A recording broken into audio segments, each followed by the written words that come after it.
If you listen to Benito Mussolini, who knew a thing or two about fascism, he said that fascism is the merger of state and corporate powers. Now, people will deny that and they'll say that's not exactly what he said, but if you really look into it, that's what he said.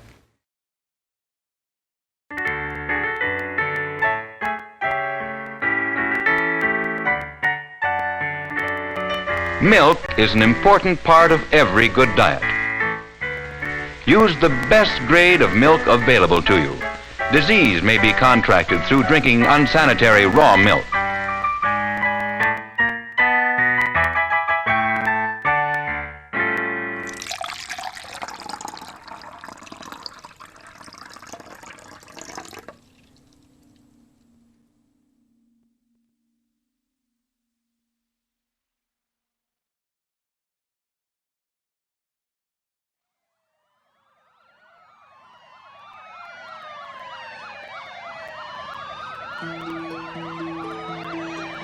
In 2010, there was a simultaneous raid on 2 different locations in California.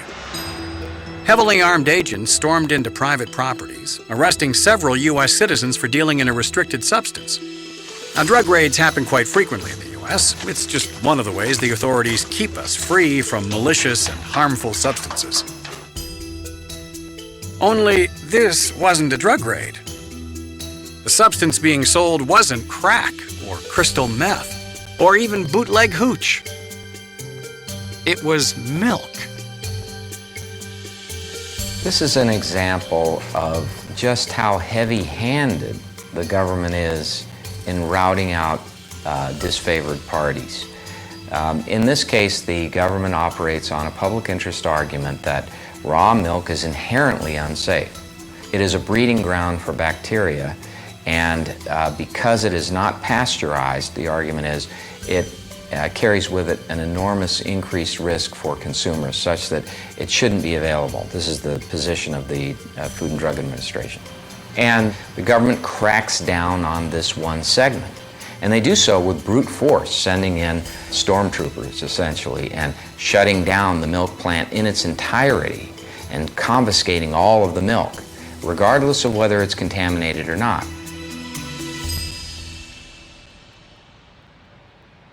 The FDA raided this organic market in order to keep us safe from the dangers of unpasteurized milk. Buying and selling unpasteurized milk, that is. They have no problem with you drinking raw milk if, say, you find a stray cow on the way home and decide to milk it yourself. But a reputable farmer trying to sell some to willing customers? That's a big no-no. Although this organic market was a club, with each member having signed a waiver acknowledging the potential risk of drinking raw milk, this was not good enough for the FDA. Did these people not realize that raw milk is a gateway food? What next? People eating cheese? Knocking back raw oysters, sushi, or, heaven forbid, eggs? Luckily, the FDA was there to step in and save these adults, at gunpoint, from the dangers of raw milk. The reason why pasteurized milk doesn't come under this scrutiny, and the reason why raw milk as opposed to cheese, eggs, raw oysters, sushi, why they don't come under the same FDA scrutiny, is that the major milk manufacturers are a principal lobby within the FDA. They have very small profit margins per unit. And so if in Whole Foods and other places there are significant numbers of consumers who come in to buy raw milk products, it is a significant economic effect on the large milk processors. The California milk raids were not an isolated event. Over the past few years, there have been raids all across the U.S. to crack down on the sale of many organic products. But despite any claims of safety concerns or risk, one thing is clear. The actions of the regulatory agencies, and by extension the politicians that manage them, are not motivated by any notion of public good.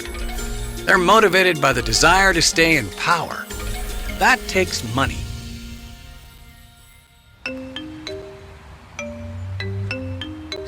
The problem with the U.S. political system is that it revolves around money. And so immediately that sets off this dichotomy of those who can afford to play in the system and those who can't. To run for office, you need $1.5 million. You need about $11 million to run for the Senate. So if you don't have money, where do you go? You go to the people who have a hand stretched out with money, ready to fund your campaign, but they're going to want something in return because, of course, they're not giving this money for charitable reasons. It very clearly advantages big businesses because they have more capacity to devote resources to influence buying. Political influence has become just another arsenal in the marketing toolbox of large companies. Only instead of promoting themselves, they use this influence to suppress the competition. And the key to it all are lobbyists. People think that we live in a free market society, and we don't.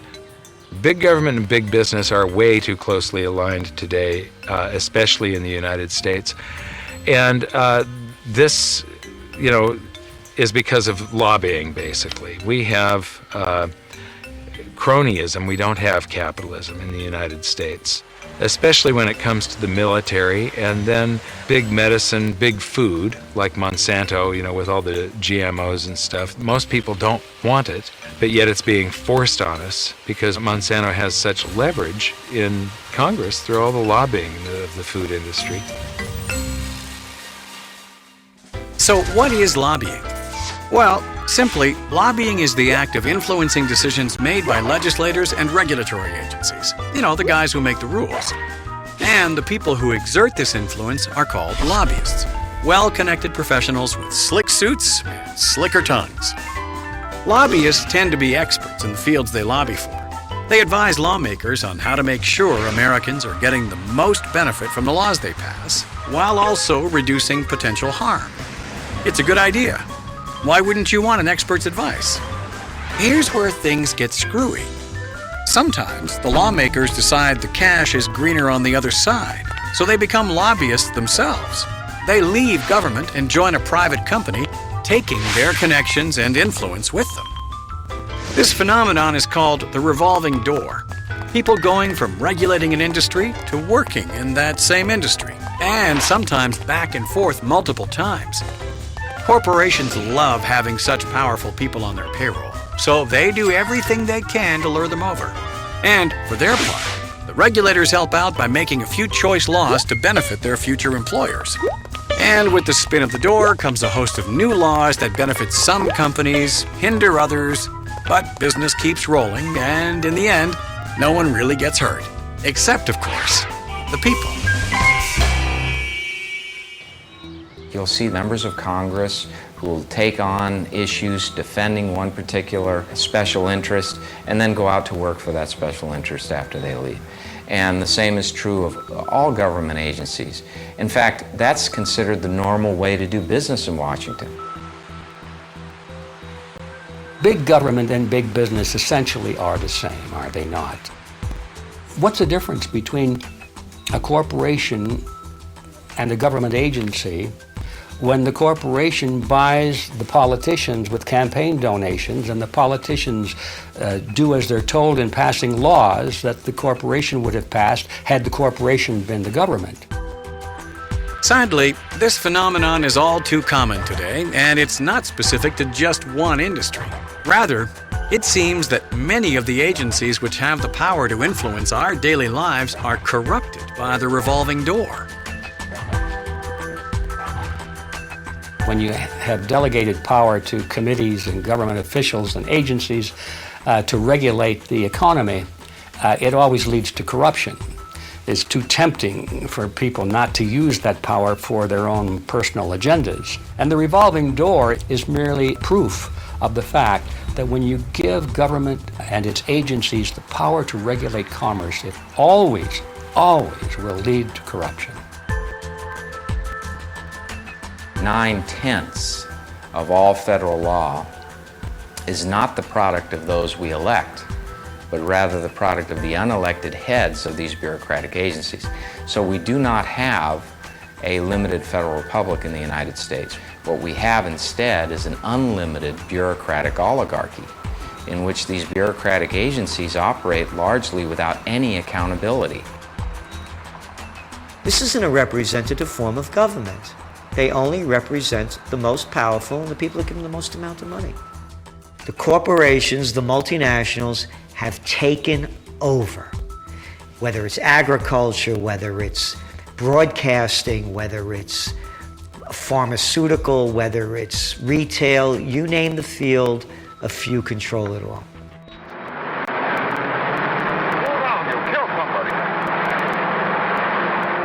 Laws and regulations are essential to any modern society. There are some activities that need to be controlled or prevented for the sake of the common good. Which side of the road you can drive on. Whether a 5-year-old should be able to buy a bottle of Jack.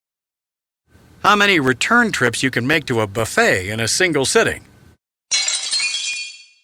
Okay, maybe scratch that last one, but you get the idea.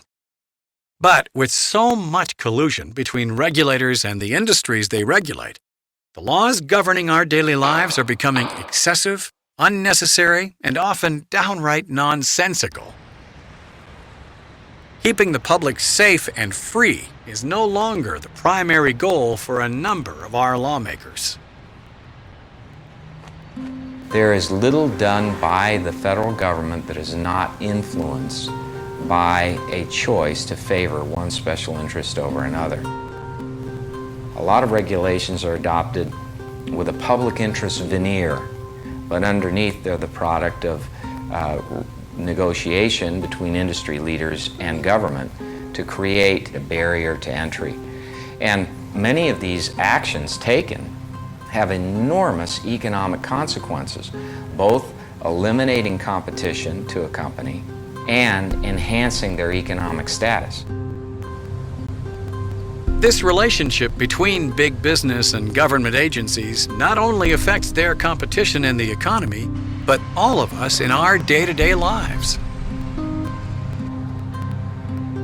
What you want to do in an economy is you want to produce the products and services that are in greatest demand. And no one knows that except the market. But when politicians come in and they substitute their own judgment, generally they're not even trying to outguess the market and figure out what's best for us. They're generally just trying to give an advantage to one particular individual or group of individuals at the expense of another. And so there are clear winners and losers. Whoever's on the receiving end of a subsidy or government expenditure versus who's getting regulated or taxed. But regardless of the individual winners and losers, collectively we lose because wealth is destroyed. Resources are allocated in a less than optimal way. If you can pay enough money, you can make sure that you win on whatever issue you are concerned about. Maybe it's stopping legislation, maybe it's to get something passed, but ultimately you're looking to shape policy. And that policy has real impact in our daily lives. It shapes what kinds of products we can buy at the store, it shapes how safe those products are, it shapes what we are allowed to know about those products. The FDA's war against unpasteurized milk is just one example of the way large food producers are using their connections in Washington to limit our choices at the grocery store while increasing their own profits. But it is by no means the only example.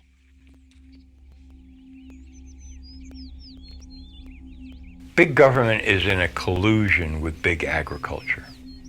There were never any scientific studies that determined that GMO food is equivalent to conventionally grown food. The Food and Drug Administration in the United States said, well, Monsanto has vouched for the safety of GMO food. And Monsanto said the FDA has certified it as safe. That's big business and big government together.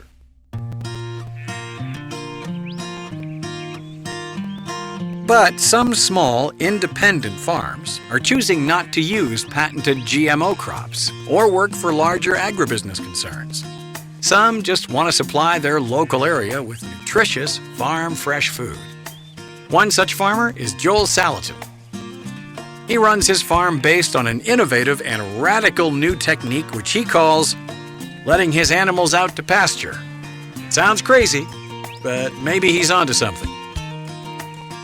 We have a very different set of production and processing criteria.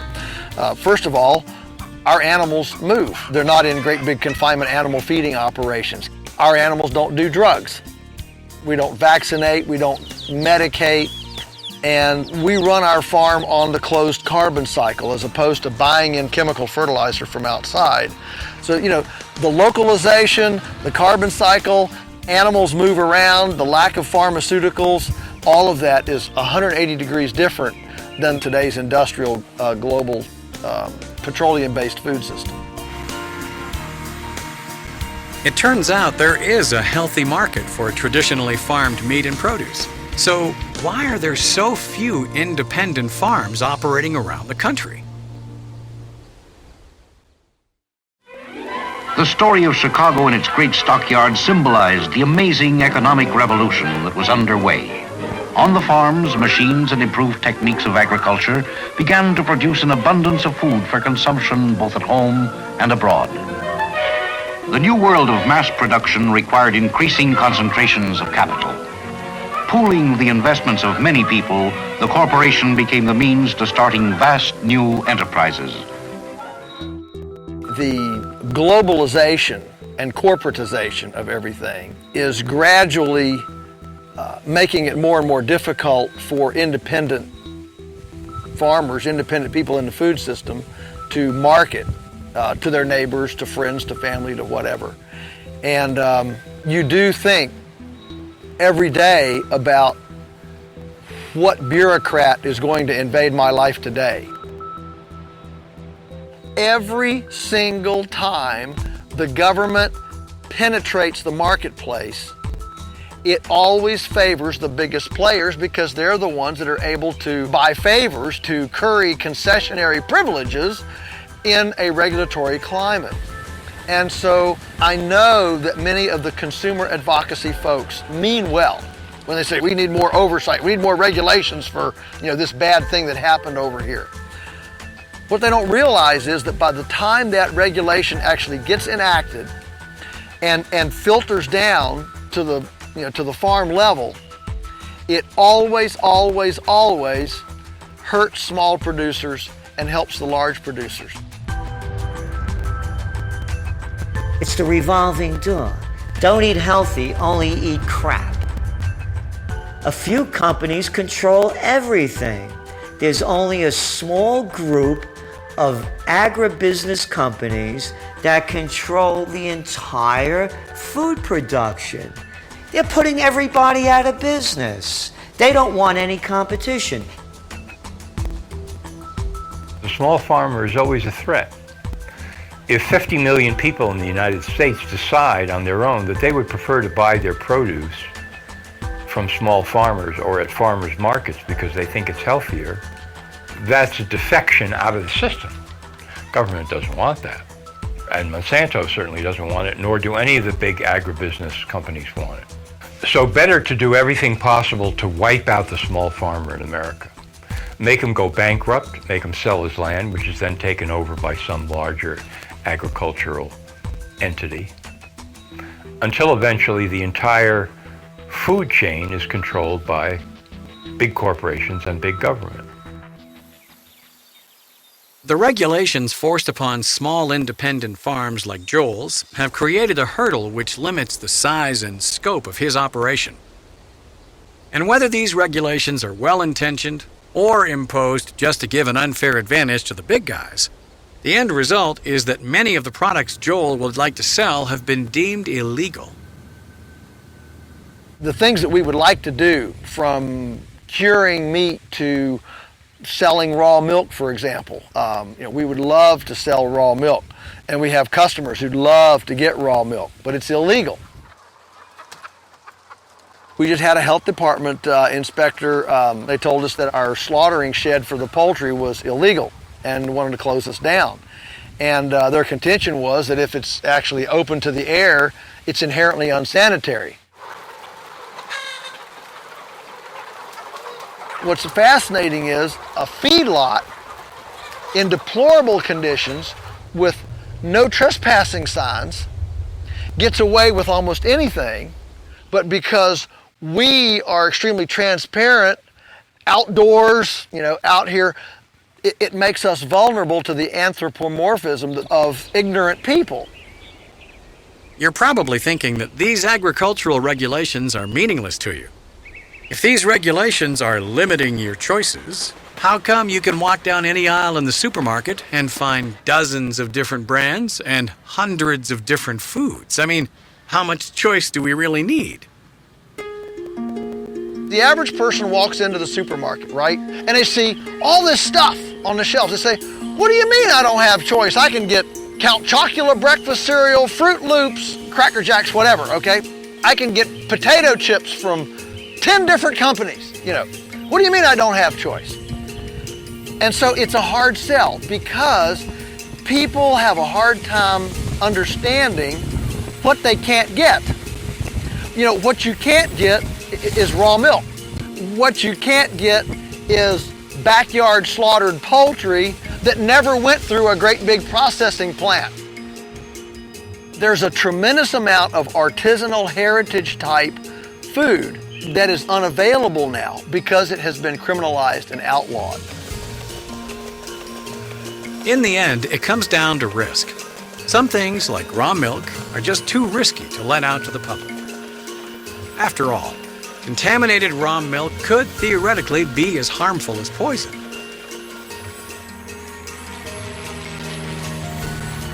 Actual poison, on the other hand, is apparently fine.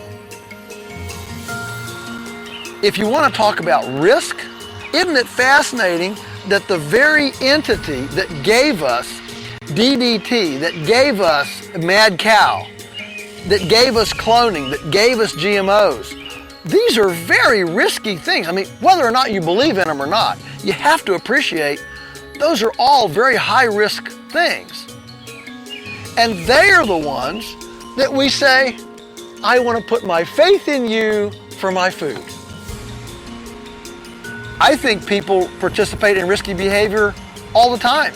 I think if you're feeding your kids pasteurized milk, Cocoa Puffs, Count Chocula cereal, and Fruit Loops, that's risky behavior. But the government has decided that that's not risky behavior. What's risky behavior is drinking a glass of raw milk. When it comes down to it, not being able to get raw milk isn't that big a deal. I mean, who needs raw milk when you can get deep-fried mozzarella sticks or tasty, tasty chicken fingers? After all, food is food, right? I think it's important to realize that in 1979, when the first USDA food pyramid came out, with grains on the bottom, that was the beginning of the obesity and type 2 epidemic because it put carbohydrates on the bottom. And it's quite a profound reality that America today would be far, far healthier if the government had never told us what to eat. So maybe you overdo it slightly on the saturated fats and imitation cheese. Who cares? We've got access to the best drugs in the world. Whether you have a resting heart rate of 116, that third cheeseburger has you sweating like Shaq at the line, or you're just feeling queasy from all the drugs you're taking, there are drugs out there to help you. And we can all agree, if there's one area where we want strict regulations, it's pharmaceuticals. After all, no one wants unsafe medicine getting out to the public. There are, of course, several drugs, many drugs, that are helpful. But what concerns me is that a significant minority of drugs that have been approved by FDA have been approved over the FDA's own medical reviewers' objections on safety grounds. And many, many unsafe drugs have been admitted into the marketplace that actually cause death, liver failure, kidney failure, heart attacks. These drugs are on the market, many of them still, and are approved yearly. It is thanks to such rigorous quality control by the FDA that a drug like Vioxx, which caused over 100,000 heart attacks and tens of thousands of deaths, was swiftly pulled from the market after only 5 years, and $2.5 billion in profit for the pharmaceutical giant Merck. When an FDA commissioner knowingly approves an unsafe drug like Vioxx and keeps it on the market even though there are 140,000 heart attacks from Vioxx and 60,000 deaths from it, and still stands in defense of that company, Merck, there's something wrong here. There's something dreadfully wrong. Why can't that person be held accountable? And yet they get away with it. Not only do they get away with it, but in the case of the commissioner who did that, Lester Crawford, he ends up being employed by a company called Policy Directions, Inc. at a very high capacity, and that company represents Merck.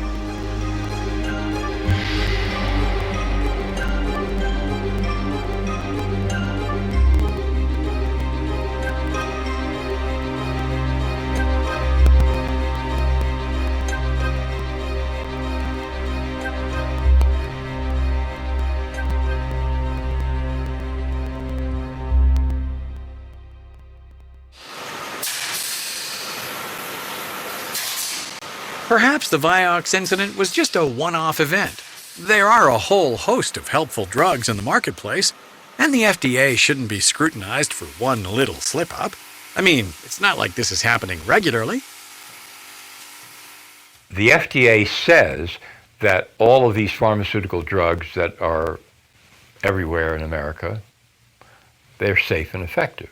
That's how they get out into doctors' offices and drugstores, and that's why people ingest them.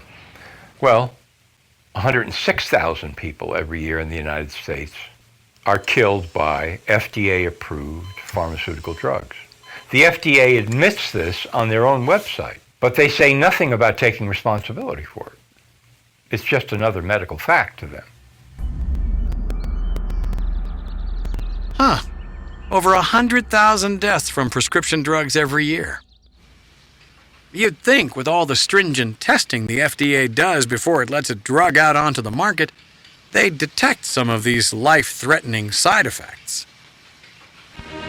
These are the bottles which finally will find their way to doctors' offices and clinics all over the country. Even as they reach the end of the production line, other tests are in progress and samples are sent to the government. The manufacturer's protocol is first reviewed, then subjected to a whole battery of complex scientific tests. The FDA's whole system of drug review is bogus. It's designed to protect and advance the interests of the drug industry. A lot of people don't realize this, but FDA never tests the drugs it approves. FDA does no independent testing at all. It relies entirely on the testing done by the drug advocate, the proponent of the drug application that has a self-interest and a conflict of interest. That party is looked to for all of the drug testing. They do their own testing.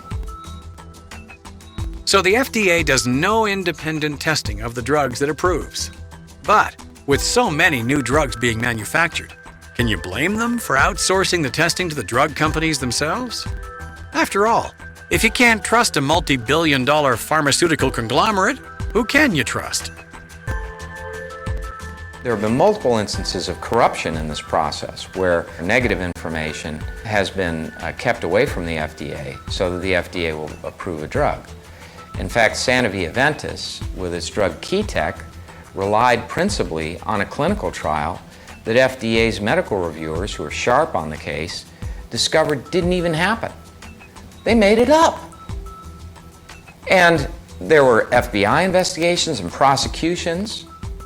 But what did the FDA do? The medical reviewers said to the commissioner, gee, they relied on a fraud for this application. We should deny it. But the FDA commissioner granted it. He put Keytec into the market. So you see, it's that degree of influence and corruption that makes it impossible for the American people to be protected.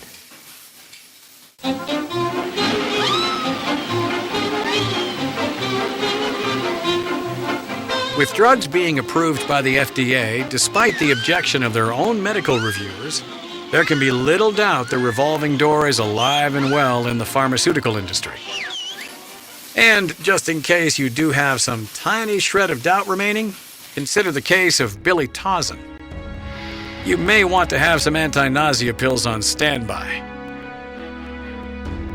Congressman Billy Tauzin, who was the head of the Energy and Commerce Committee in the House, he was the man assigned the task of ensuring that a provision would be put into the law that would prevent the entire government from negotiating down the per unit price of drugs required to be acquired under Medicare Part D based on volume.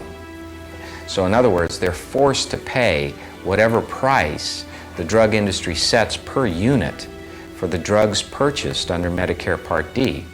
And that is something that could enable the drug industry at its will to bring the nation to its knees financially.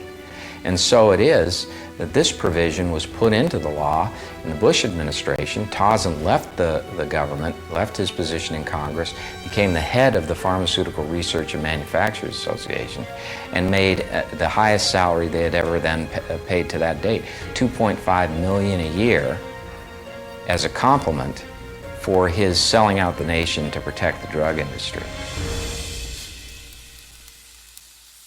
So while the government may be choosing, often poorly, which food and drugs they think are safe for us to have, at least they aren't trying to force any of them on you.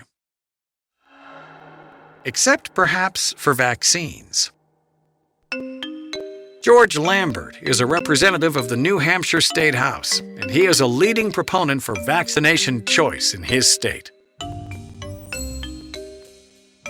When I got to the State House, somebody asked me if I would work on a bill for vaccination choice. The more research I did, the more I found out that in the risk of an epidemic, they can go out and vaccinate everyone without choice. To say that vaccines are compulsory, which in the U.S. is the struggle right now, every state has their own exemptions that parents can claim. But now, the push is on to say that we're going to force you to get vaccinated, whether you like it or not. You don't have the freedom to decide.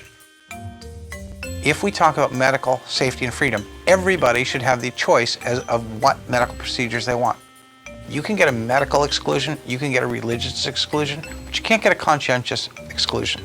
We had an issue in New Hampshire a couple of years ago where there were some injections that were contaminated that might actually contain meningitis. But if you were required to get a vaccination or an injection, how do you know the injection isn't contaminated? But if you want your children to go to school or participate in any of these other activities, the government says you either do this or you're excluded. That's a problem. Because when the news says there's something that puts your life at risk, you should be able to make an educated decision. That's what freedom really comes down to in the end. The freedom to decide, for good or bad, how you want to live. And that freedom should not be overruled by the government, except in the most extreme cases, or to keep us safe from the most diabolical of threats. Weed, grass, ganja, joint, doobie, do, chronic, ace, lobo, loco, loveboat, bud, buddha, blunt, pot, pat, bin, chiba, 420, and hashish, or hash for short. No matter what you call it, no matter what hip street lib it's referred or referred to by, it all comes from the same stash. It's all marijuana.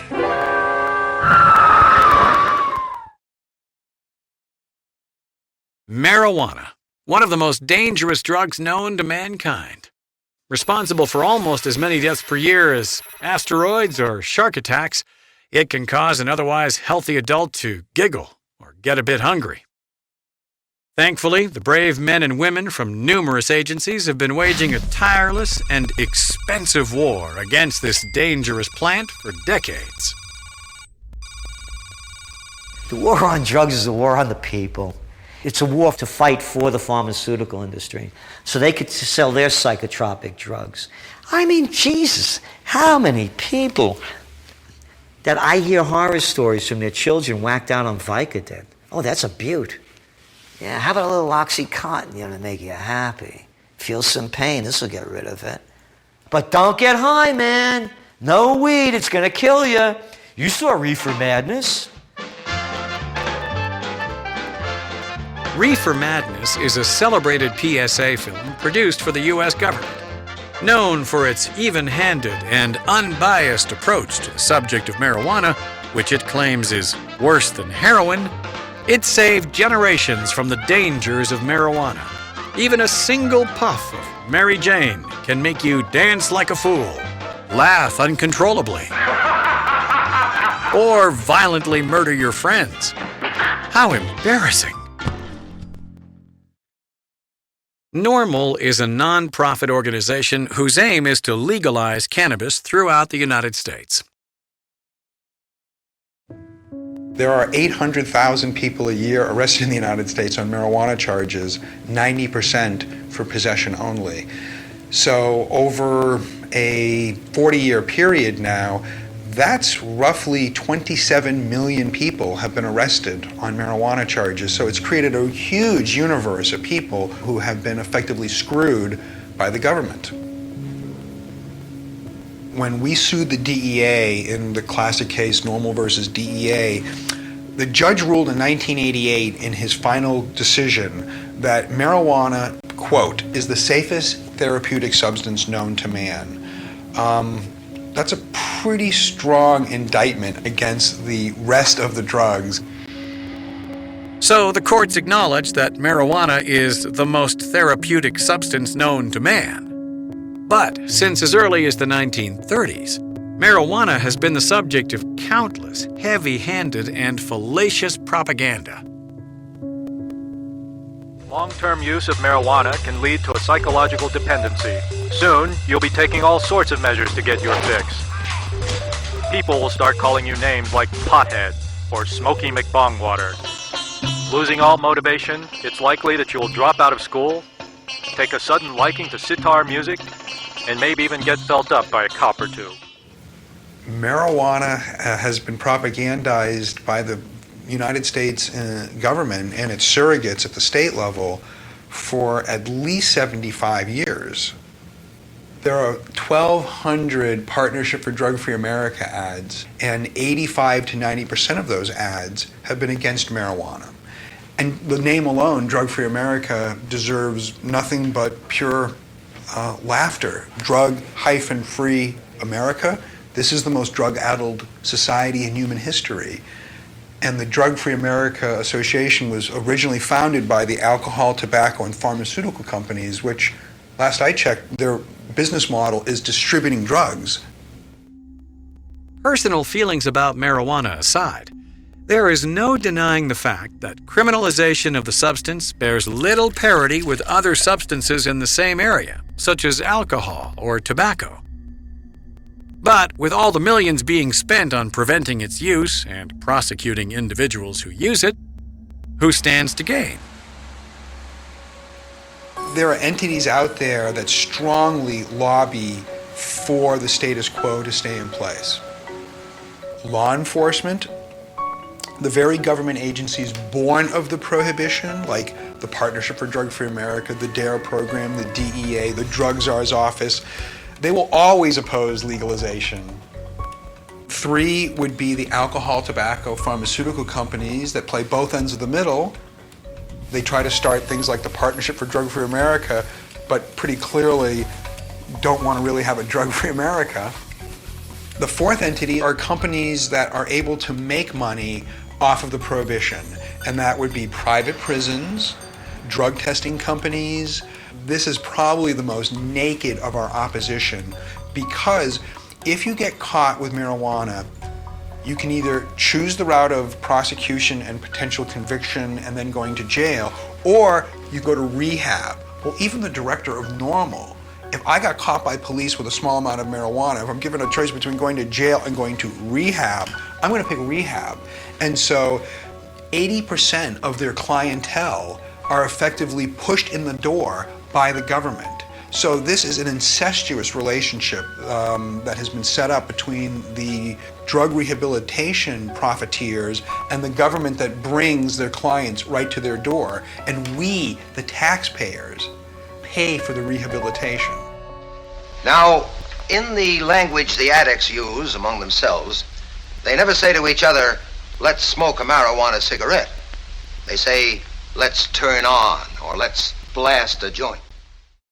As with drinking raw milk, smoking a marijuana cigarette carries with it obvious health risks. But whether you want to blast a J or buy an outdoor slaughtered chicken from your local farmer, powerful lobbying groups have colluded with regulatory agencies to limit your freedom of choice.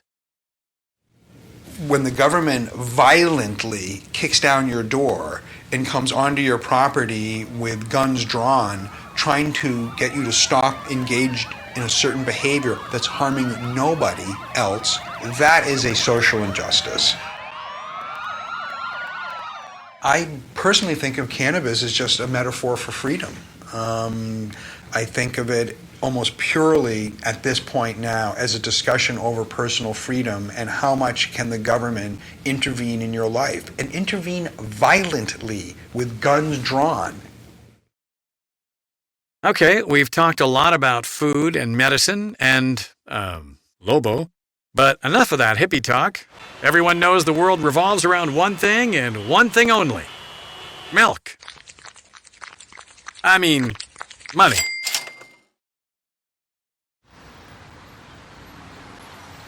But similar to independent farmers, small firms in the financial sector also face heavy regulations which benefit the large players. I act in the securities industry, and there's all sorts of rules and regulations that I have to abide by. The vast majority of it doesn't protect my customers, the individual investor, and that's not why I believe it's there. That's the excuse that the politicians give the voters, but the real reason is because there are very large banks and brokerage firms that don't like small firms like mine competing with them, and so they want to tie us up in red tape. See, they can afford to pay for the regulations. It's the small firms that can't. But they didn't do it to help the investor. They did it to help the big brokerage firms that wanted protection from competition.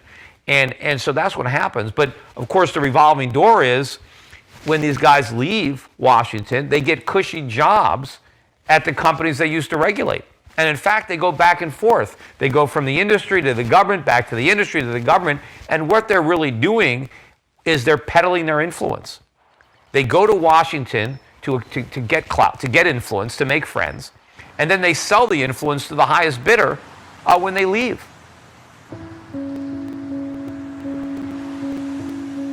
Sadly, the finance industry may be the best illustration of the intertwining of government and big business.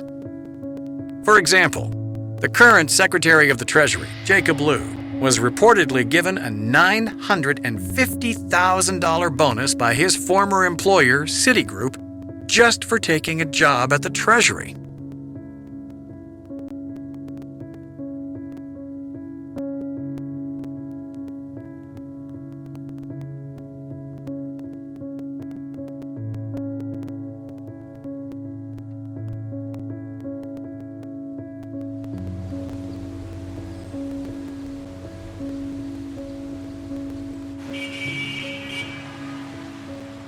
If you want to see the proof of fascism, all you have to do is look at 4 simple words. Too big to fail. The merger of state and corporate powers. When America had a financial crisis in 2008, the whole game changed.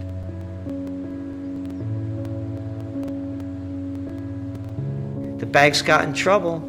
They bring out Henry Paulson, the U.S. Treasury Secretary, former CEO of the Goldman Sachs gang, and says we have to bail out the banks. They're too big to fail.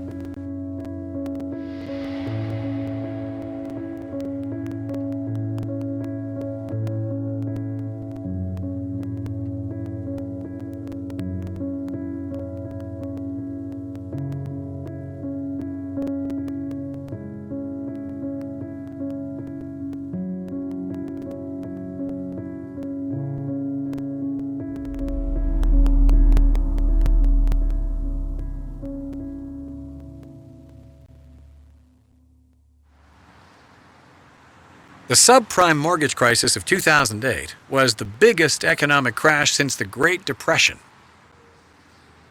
In the midst of the crisis, the financial media demanded stricter regulations on the financial industry. Economist Peter Schiff, who predicted the crisis years in advance, believes that not only was Wall Street to blame, but more importantly, it was the regulators colluding with the financial industry who were responsible for the crisis. Well, the regulators caused the crisis. It was the regulation that created the problem. I was talking about the coming housing crisis in 2002, 3, 4, 5, 6, and I was pointing out exactly how the government and the Fed were creating the problem. So the people that now said we didn't have enough regulation, where were they back then? Why didn't they say we needed more regulation in 2004, 2005? The fact of the matter is, it was the regulations that were in place that caused the problem. The Federal Reserve, in order to stimulate the economy, brought interest rates down to 1%. And what that did is it enabled people to borrow money more cheaply to buy houses. In the meantime, too, the government was also guaranteeing the mortgages. And this was the real problem. The way the market regulates banks is that individuals want a safe place for their money, and so they will shop around for a safe place. Therefore, market pressures force the banks to do prudent things to attract deposits. But once the government comes in and says, your money is safe no matter what, now the customer doesn't value safety anymore because the government has guaranteed it.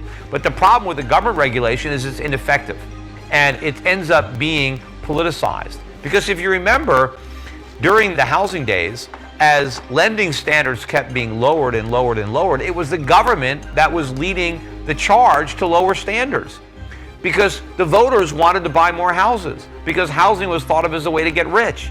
And the only obstacle was the down payment, the credit score, and so it was the government that was pressuring banks, hey, forget about credit scores, lower those down payments. So the banks are risky, the mortgages are risky, nobody cares about anything because the government's trying to make everything good. The government's trying to say, don't worry about risk, because if you fail, we're there to catch you, we're there to prop you up. And then when it doesn't work, capitalism gets a bad name, as if any of this has anything to do with capitalism.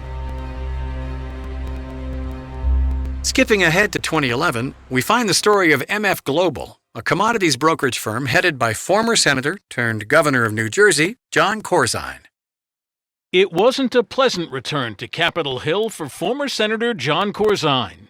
He was subpoenaed to tell lawmakers how the company he headed, MF Global, collapsed and what happened to $1.2 billion of customers' money. I simply do not know where the money is or why the accounts have not been reconciled to date.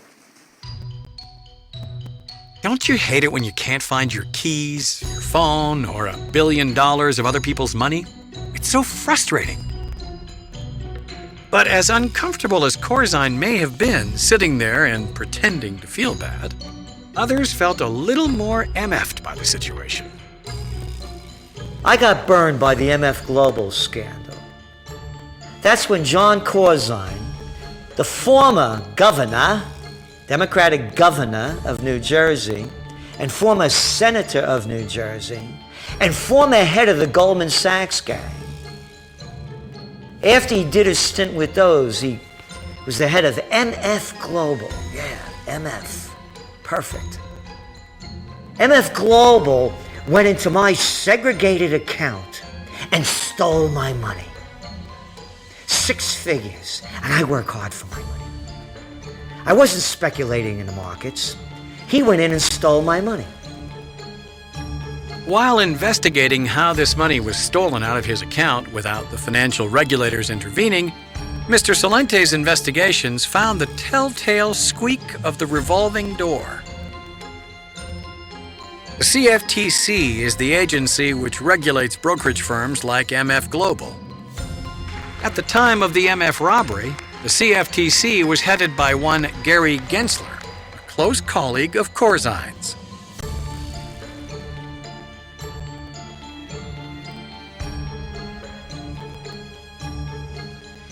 Gary's never once let his team forget what this is all about. The American people. Do you know what the Commodities Future Trading Commission did to John Corzine? After robbing me and thousands of others? Nothing. Nothing. Gary Gensler was his lieutenant at Goldman Sachs. And he's the head of the Commodities Future Trading Commission? You want to, I mean, to say that the fox is watching the chicken coop is stupid. It's worse than that.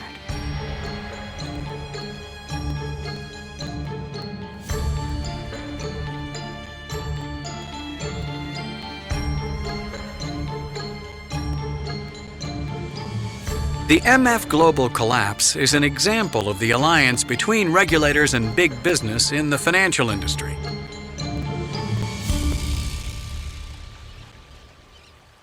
But a more troubling phenomenon, called a bail-in, was recently seen in Cyprus. Even in my direst predictions in this Parliament over the years about the way the EU bosses were behaving, never did I think that they would, in a completely unprecedented manner, resort to stealing money from people's bank account. Recently in Cyprus, the banks had been irresponsible, and it was the public, all of the depositors, that paid the price, and they called it a bail-in to make it sound different from a bailout.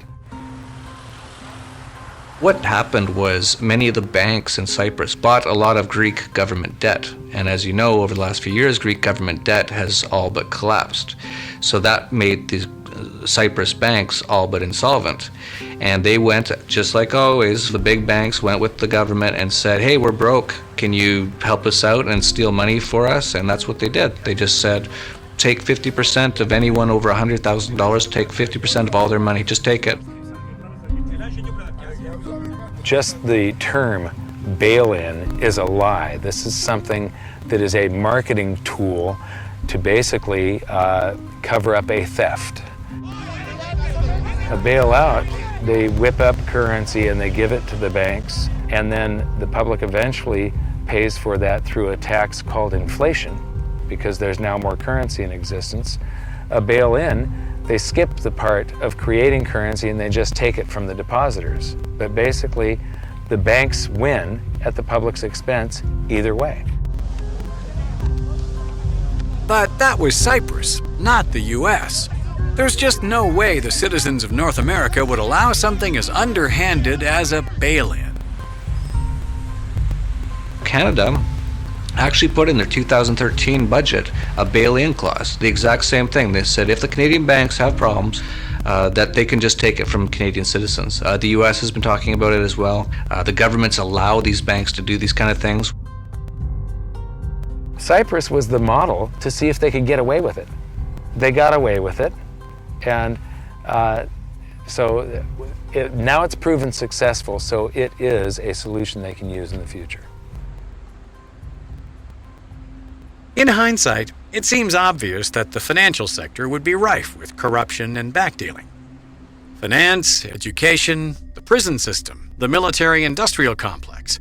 Almost every industry in which there is money to be made has been affected by the revolving door. Even relatively new agencies are subject to its spin. If you need proof, try to take some nail clippers onto a domestic flight.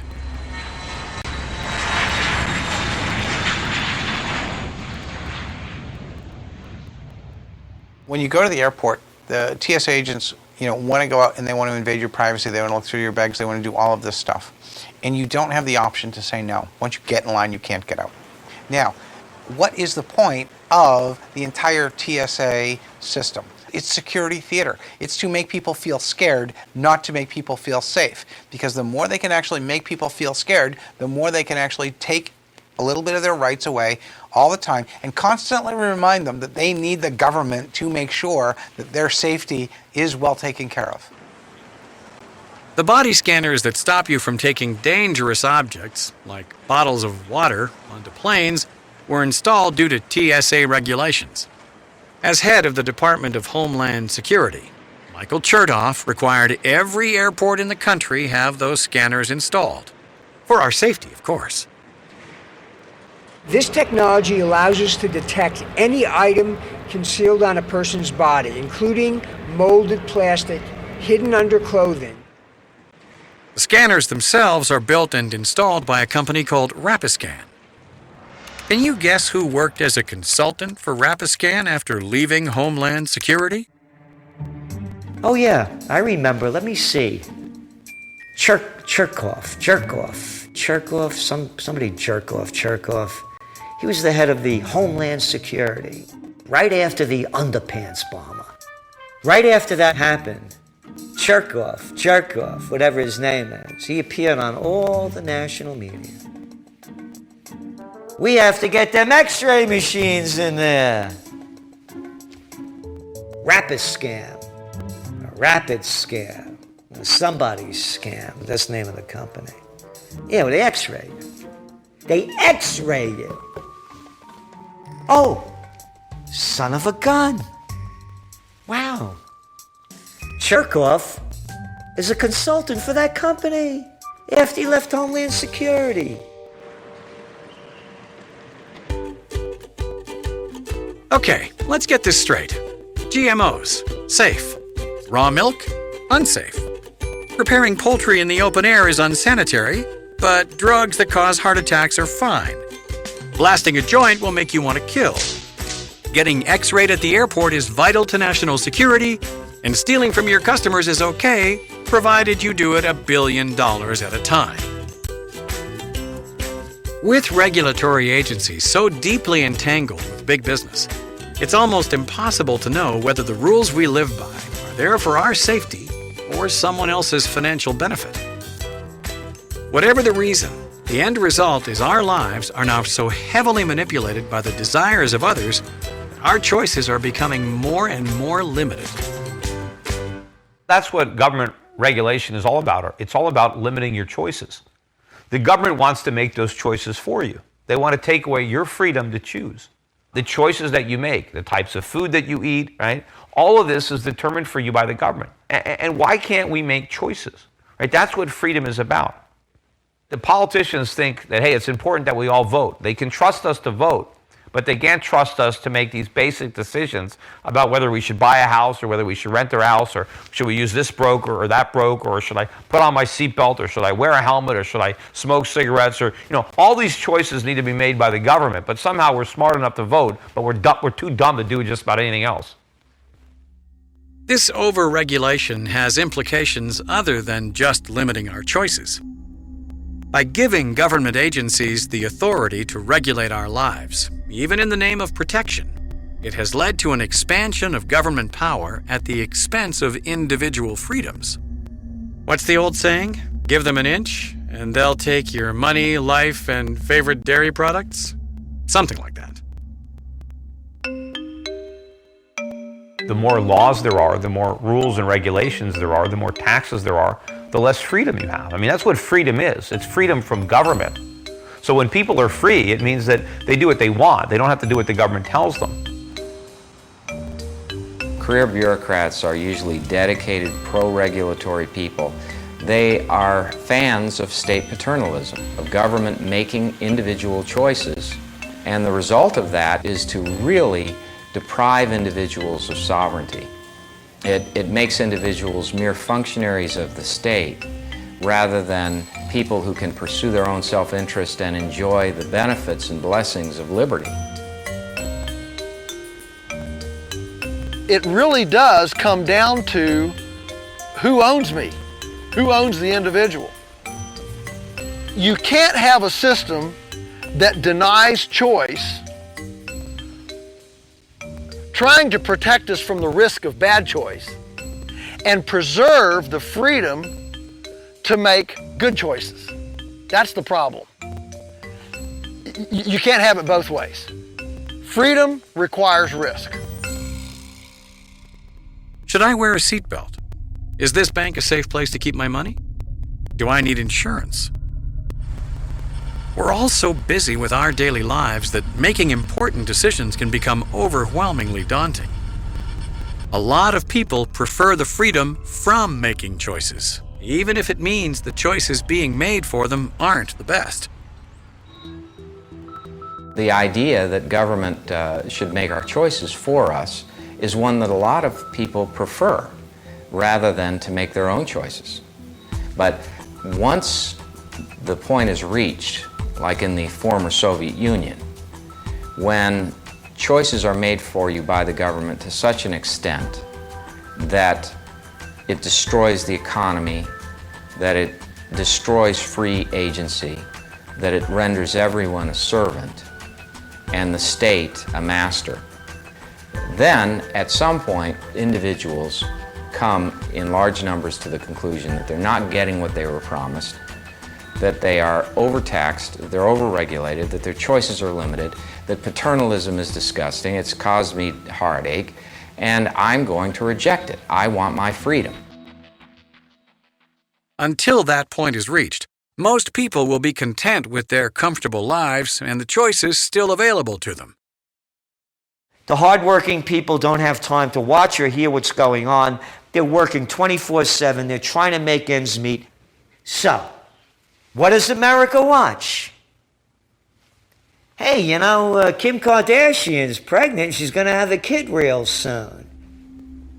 The media makes sure that we don't dwell very long on any really serious issue. We've all seen the phenomenon where there's something very serious that comes up involving the serious aspects of what's going on in the world, and it gets on the news for a very brief period of time. And all of a sudden now that's been switched off, and we're soon distracted with soapbox operas and Dancing with the Stars and all kinds of things that are entertaining, and I'm not saying anything against them, but it's not as serious as the lack of everybody's freedom through a new amendment to the Patriot Act, for example. The media may try their best to give us a fair and balanced opinion of world events, but there are now other avenues available for those seeking unfiltered news.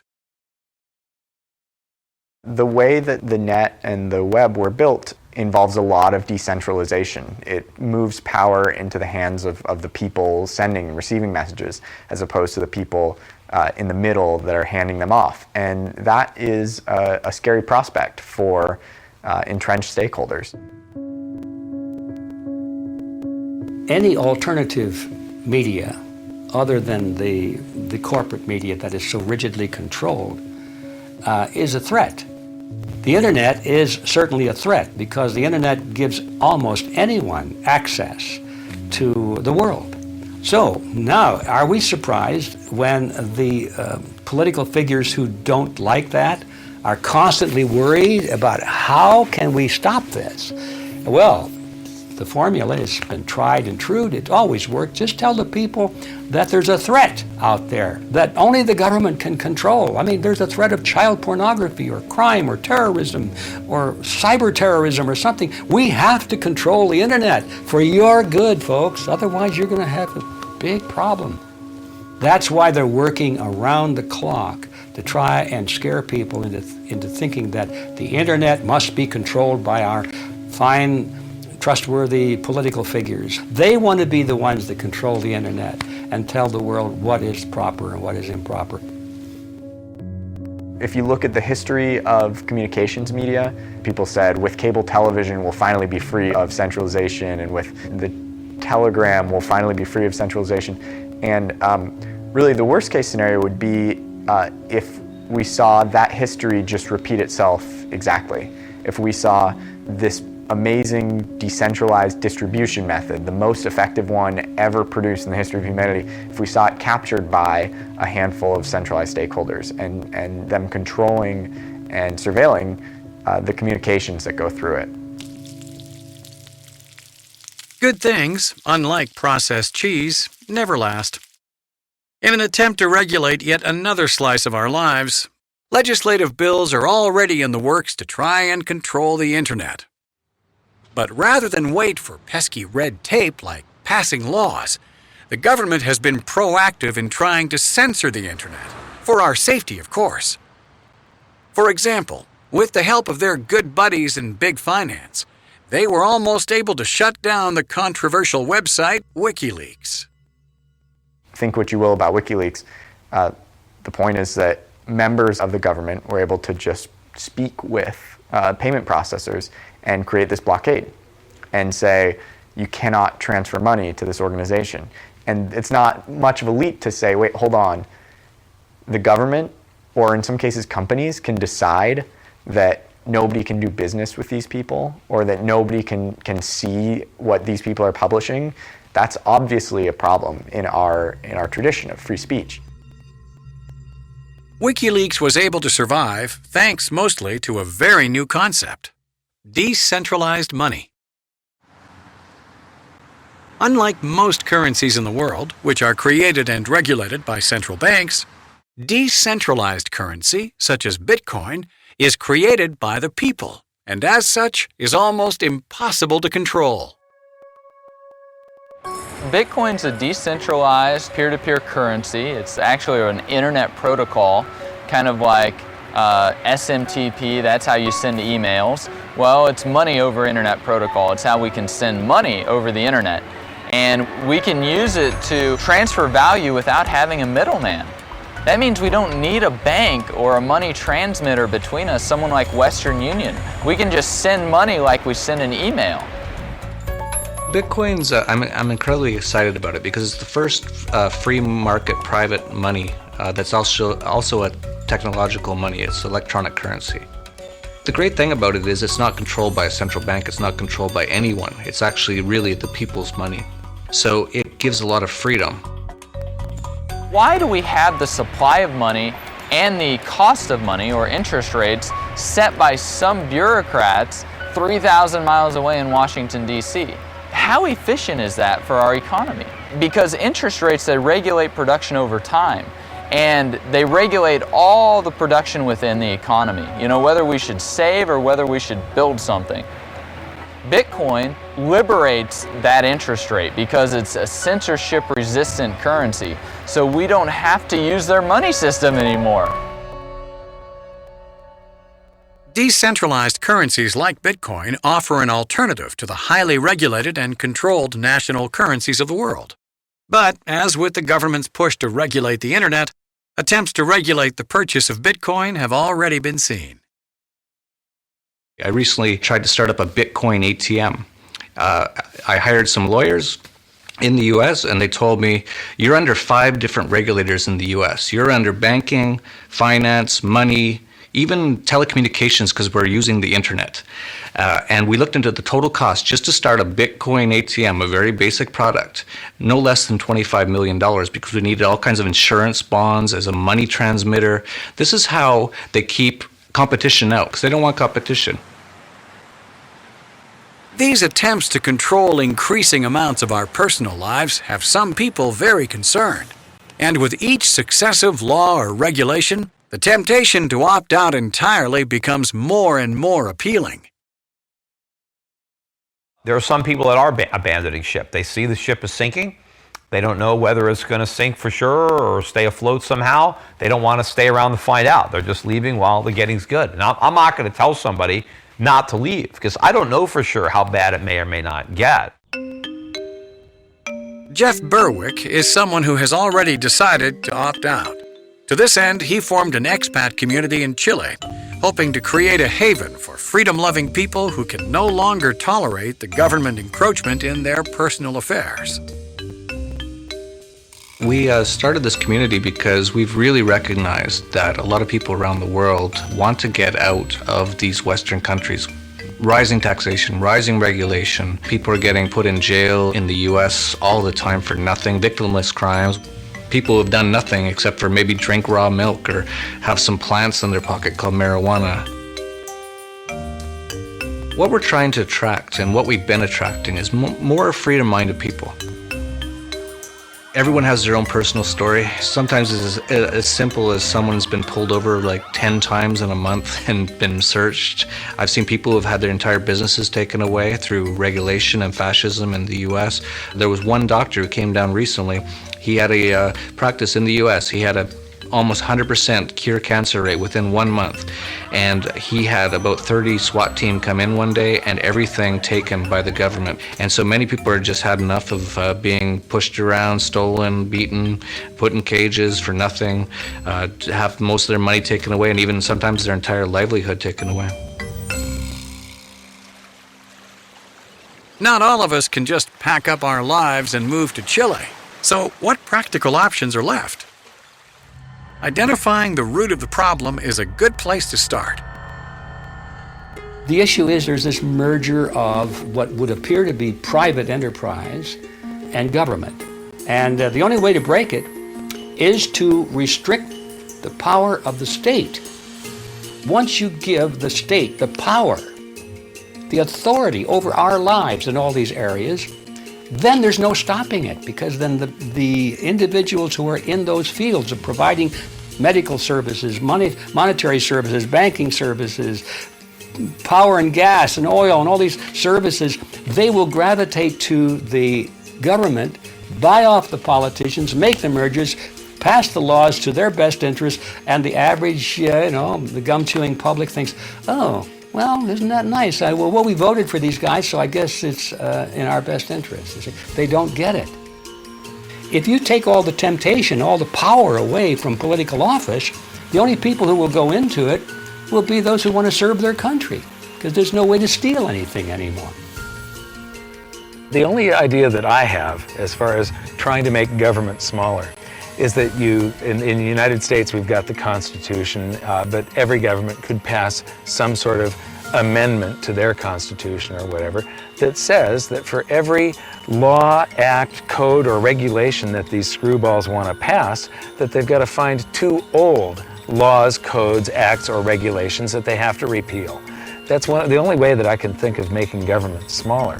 And the same thing goes for all of the agencies. If they want to open up some other agency or department, they've got to close too. Individual freedom is what defines humanity. Although laws and regulations can make us feel safe from the threats we may face, all the safety in the world means nothing without the freedom to live as you choose.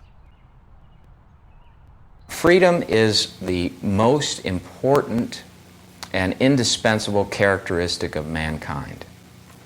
We can be induced by promises from government to depart from our liberty, but there's nothing more profound for an individual than when they are denied something they very much need because they made a decision earlier on to part with their freedom. And so, when you're terminally ill, and you suddenly discover that you can only have access to FDA-approved treatments for your disease, and you're told by the doctors treating you that there is no drug to treat your condition. And then to survive, you're going to have to find something else. And you discover that your desire and your freedom of choice to attain that end are blocked by the Food and Drug Administration. And so when you need your freedom the most, it's been taken away from you.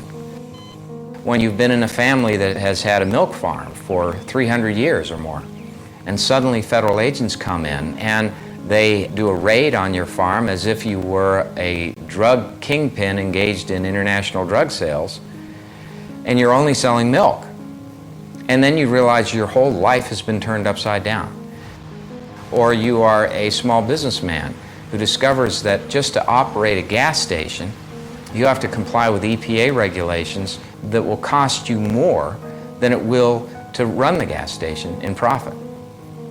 Or you find out that you want to have a food establishment, a restaurant, and you discover that federal and state and local regulations affecting your food establishment are so great that you have to have lawyers, and you have to have accountants, and you have to have individuals specially trained to comply, and you have to fill out all these forms, and you have to pay all these fees, and you have to get separate licenses just to be in the business of reselling food others have already manufactured and put in the marketplace. It's the end of liberty.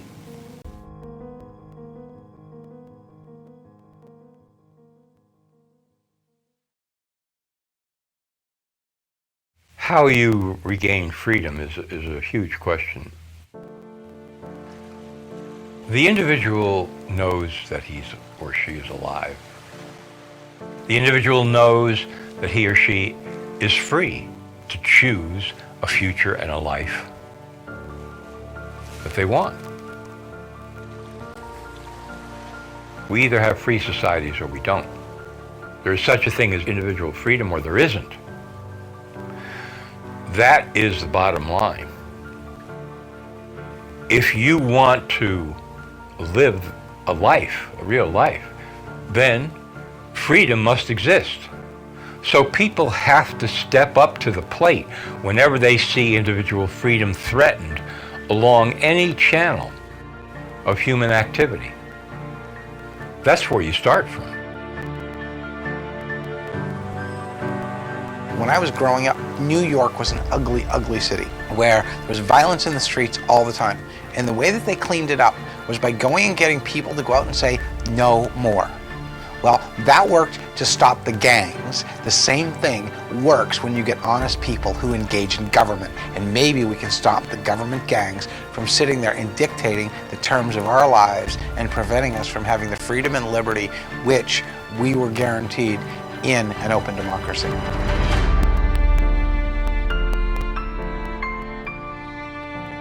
We are all individuals. We have the ability to think, to decide, and most importantly, to be heard. It may be time to start crying over spilt milk.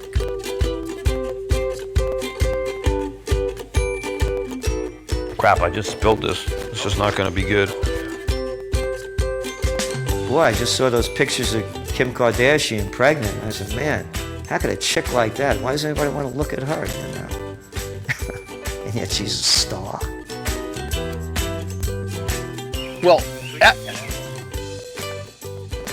you don't want him in there? Go downstairs there, Geppetto. No, I don't know where you can get any weed. That's a lie. Such a blatant lie, too. No, I'm only kidding.